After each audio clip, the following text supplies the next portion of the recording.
Collector office దగ్గర ఉన్నా నా దగ్గర బయట ఉన్నా చూపు బయట ఉన్నా బయట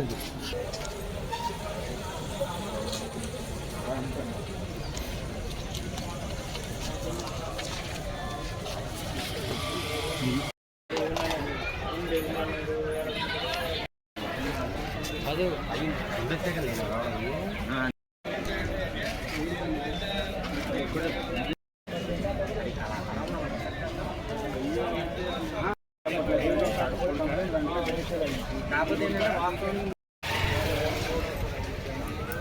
మేము ఆ రోజు ఇవ్వాల్సిందండి మా నాన్నగారికి అసలు హెల్త్ బాగోలేదండి హాస్పిటల్లో ఉన్నామని ఎక్కడ పెట్టుకోండి బూతులు తిట్టి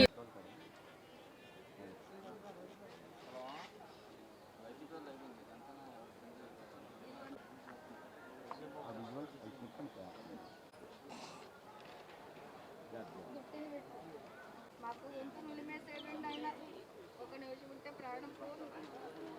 ఇదిగోండి మా నాన్నగారిని కొట్టేసేయండి. ఇప్పుడు కూడా ఆయన ఇంకా గవర్నమెంట్ హాస్పిటల్లో ట్రీట్మెంట్ తీసుకున్నారండి. ఆయన కరోనా మనిషి, ఆయన బీపీ షుగర్ అన్నీ ఉన్నాయి. మాది జంగారెడ్డి గుడి ఉండి పీవీఎఫ్. నా పేరు శివకుమారి అండి, శంకర శివకుమారి. మేము 10 ఏళ్ళుగా డ్రైనేజీ కోసం పోరాటం చేస్తున్నాం అండి. వెట్రిసల్లి మేడం గారు, జాయింట్ కలెక్టర్ గారు ఆదేశాల మేరకు డ్రైనేజ్ వేసారండి. అక్కడ మరాఠా మదన్ కుమార్ ఎలియాస్, రెడ్డి చెరువు సిద్ధాంతి, అతని భార్య మరాఠా హైమవతి, అతని కొడుకు నాగేంద్ర వాళ్ళ గోడ కింద నుంచి నీళ్ళెంది అన్న కక్షతో మమ్మల్ని ఎప్పటి నుంచో బెదిరేస్తున్నారండి. డ్రైన్ ఇవ్వకుండా 10 ఏళ్ళ నుంచి ఆపుతున్నారు. ఆయన మేడం గారి వల్ల, జేసీ గారి వల్ల మాకు డ్రైన్ వేసారండి. అయితే అప్పటి నుంచి మమ్మల్ని బెదిరింపులు చేయడం మొదలుపెట్టాడండి. కొడతాను, కర్రలతో కత్తులతో పొడి చేస్తాను, మీ అంతు చూస్తాను, నాకు పవర్ ఉంది, నాకు ఇన్ఫ్లుయెన్స్ ఉంది, మీరు కానీ ఇటు కానీ నాకు వేయించారు కాబట్టి మీ మీద మీకు ఎప్పటికీ మిమ్మల్ని వదలను, ఎప్పటికప్పటికి చంపే తీరుతానని చెప్పి శపథాలు చేసేవాడు సార్.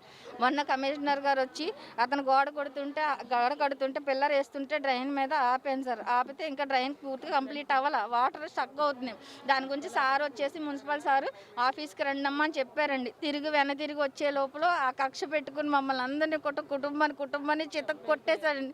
మా అక్కని చంపైపోయి పీకు నొక్కేసండి. ఒక్క నిమిషంలో ప్రాణం కూడా పోను ఆవిడది. మా పెద్దక్క చెప్పుకోలేని ప్లేసెస్లో కొట్టేశారు వాళ్ళు.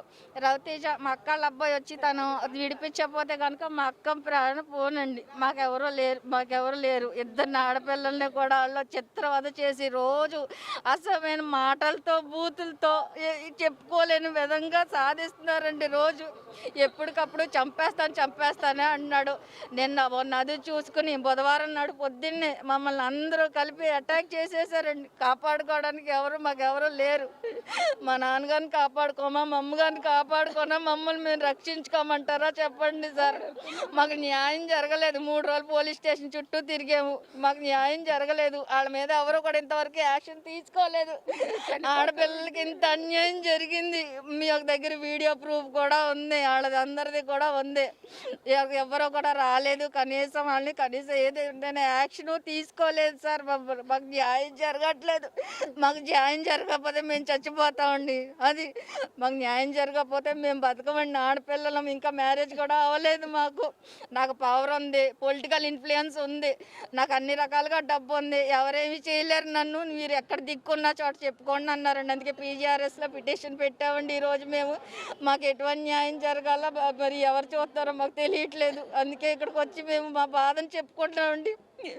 ఎవరో లేరండి మా వెనకాల. పొలిటికల్ ఇన్ఫ్లుయెన్స్ అయ్యి ఏమీ లేవు. ఆడపిల్లలు ఉండి మేము ఎవరు చేస్తారండి మాకు న్యాయం? ఎవరు మమ్మల్ని చూసుకుంటారో చెప్పండి. ఇంతవరకు మేడం గారిని కూడా కలవనివ్వలేదండి అక్కడ మమ్మల్ని. మేము ఇలా వచ్చేసి దిక్కెళ్ళ పడి ఉన్నాం. ఎంత కొట్టి మమ్మల్ని హత్యా ప్రయత్నం, మర్డర్ అటెంప్ట్ చేసిన వాళ్ళని అలా రోడ్డు మీద వదిలేస్తే వాళ్ళు మేము రేపన్న రోజున ఏమన్నా చేస్తే మా పరిస్థితి ఏంటండి? మా నాన్నగారిని ఏమన్నా చేస్తే మా పరిస్థితి ఏంటో చెప్పండి. మాకు న్యాయం జరగాలండి. నాకు న్యాయం జరగట్లేదు. ఇక్కడ ఇంత దూరం వచ్చిందండి జంగారెడ్డి కూడా నాకు ఎటువంటి న్యాయం జరగక నేను PGRSకి రావాల్సి వచ్చింది. వాళ్ళ మీద ఎటువంటి యాక్షన్ తీసుకోవట్లేదండి ఎవరు కూడా.